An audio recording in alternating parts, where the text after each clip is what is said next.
چھوٹا کو کہا کہ تم واپس چلے جاؤ، اس لیے چھوٹے کو تمہاری عمر بھی سے چھوٹی ہے۔ وہ کہنے لگا اے اللہ کے نبی، اب دیکھیے توجہ میری طرف رکھنی ہے، فرمایا جا نبی اللہ، اے اللہ کے نبی، اے اللہ کے نبی، ٹھیک ہے جی میری عمر سے مجھ سے بڑا ہے، اے اللہ کے نبی میں مانتا ہوں اس کی جان بھی ہے، اے اللہ کے نبی میں مانتا ہوں اس کا قد بھی بڑا ہے، لیکن دیکھیے حضور کی بارگاہ میں کیا عرض کر رہا ہے، شاہ نبی اللہ، اے اللہ کے نبی، جب ہم گھر میں آپس میں لڑتے ہیں، آپس میں کشتی کیا کرتے ہیں، شاہ نبی اللہ میں تو بڑے بھائی کو گرا دیتا ہوں۔ جب ہم مانتا ہوں میں عمر اس کی بڑی ہے، قد میں بھی بڑا ہے، لیکن یا نبی اللہ جب ہم گھر میں کشتی کرتے ہیں نا تو میں اس سے جیت جاتا ہوں۔ صرف وجہ کیا تھی کہ اللہ کے نبی مجھے بھی لڑنے کے لیے اجازت دے دے، اللہ کے نبی میں اس سے جیت جاتا ہوں۔ اللہ کے محبوب علیہ الصلوۃ والسلام نے فرمایا اچھا تو یہ بات ہے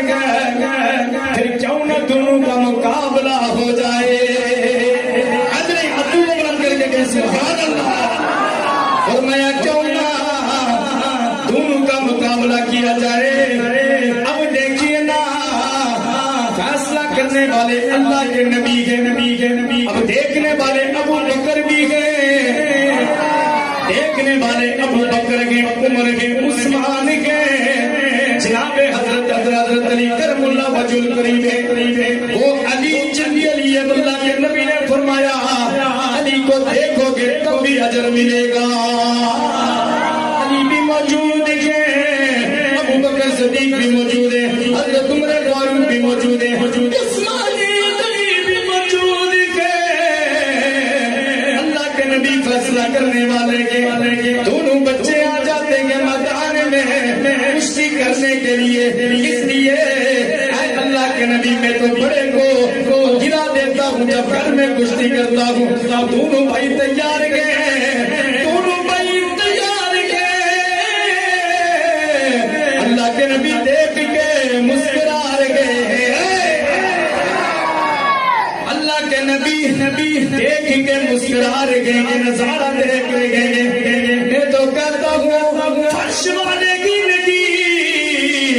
بلکہ عرش والے بھی یہ نظارہ دیکھ رہے ہیں، عرش والے بھی یہ نظارہ دیکھ رہے ہیں۔ دونوں کا مقابلہ شروع ہو جاتا ہے، بڑا بھائی چھوٹے کو کہنے لگا اے بڑے بھائی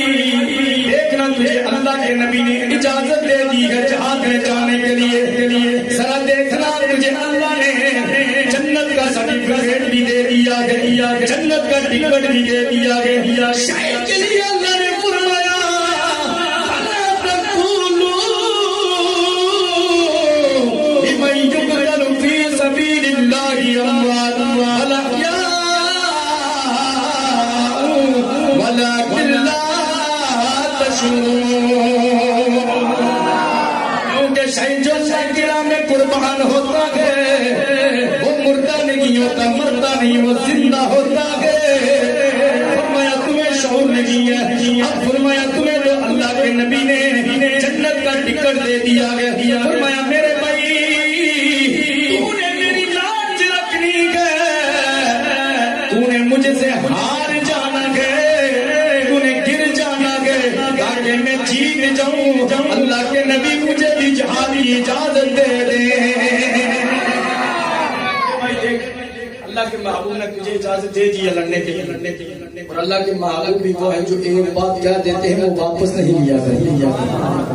تو چھوٹا بھائی بڑے بھائی کے کانوں میں کہتا لڑتے ہوئے بھائی ذرا تم مجھ سے ہار جانا تاکہ میں تجھ سے جیت جاؤں،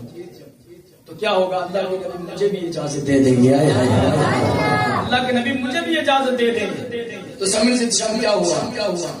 بڑے بھائی نے جب یہ بات سنی نا خوش ہو گیا، وہ گر گیا، یہ اس کے سینے پہ چڑھ جاتا ہے، سینے پہ پہ چڑھ گیا نا تو اللہ کے محبوب دیکھ کے مسکرائے، فرمایا جا تجھے بھی اجازت دیتا ہوں، تو بھی جہاد کے لیے تیار ہے، تو بھی جہاد کے لیے تیار ہو جا۔ اب دیکھیے صحابہ کرام جب اللہ کے محبوب علیہ السلام نے جہاد کا اعلان کیا، لشکر تیار ہو گیا، حضور علیہ السلام نے فرمایا صحابہ لڑنے کے لیے گھر میں جو بھی کچھ ہے جاؤ ساتھ لے لو۔ صحابہ کرام بھی اپنے گھروں کی تلاشی کی جو کتابوں میں ملا ہے، فرمایا کہ صرف 8 تلواریں نکلتی ہیں اور ان میں بھی کسی کے ساتھ دستہ نہیں ہے، ساتھ پکڑا جاتا ہے، اور کوئی ایسی ہے کہ جس کے جو چلنے کے قابل نہیں ہے، زنگ لگا ہوا ہے، اور فرمایا کہ یہ تلواریں نکلی صحابہ کرام کے پاس سے۔ جناب حضرت عبدالحق محدث دہلوی بیان فرماتے ہیں کہ یہ 8 تلواریں تھیں، اور فرمایا کہ اللہ کے محبوب علیہ السلام کے غلام